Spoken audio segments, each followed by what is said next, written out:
অবশেষে 2 দিন পর সূর্যের দেখা মিলেছে রাজধানীতে। আবহাওয়া অফিস জানিয়েছে আজ থেকে দিনের তাপমাত্রা 1 থেকে 2 ডিগ্রি সেলসিয়াস বৃদ্ধি পাবে।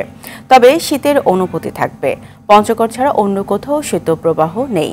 দেশের বিভিন্ন অঞ্চলে এই সময়টাতে 10 থেকে 14 ডিগ্রির মধ্যে ওঠানামা করবে। এছাড়া 8 তারিখে ময়মনসিংহ ও সিলেটে হালকা বৃষ্টি হওয়ার সম্ভাবনা রয়েছে বলে জানিয়েছে আবহাওয়া অধিদপ্তর। এবং 9 থেকে 14 তারিখে আবারও ঠান্ডা বাড়বে।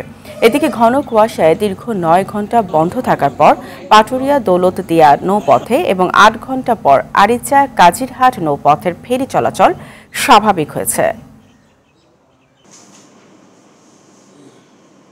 8 তারিখের মধ্যে ঢাকার তাপমাত্রা 12 থেকে 16 ডিগ্রি সেলসিয়াসের মধ্যে ওঠানামা করতে পারে। আগামী 8 তারিখের পর থেকে তাপমাত্রা পুনরায় কমতে শুরু করবে। তীব্র শৈত্যপ্রবাহ পঞ্চগড় জেলায় এই জানুয়ারি মাসে হওয়ার সম্ভাবনা আছে এবং দেশের অন্যত্র 2 থেকে 3টি মৃদু ধরনের শৈত্যপ্রবাহ হতে পারে।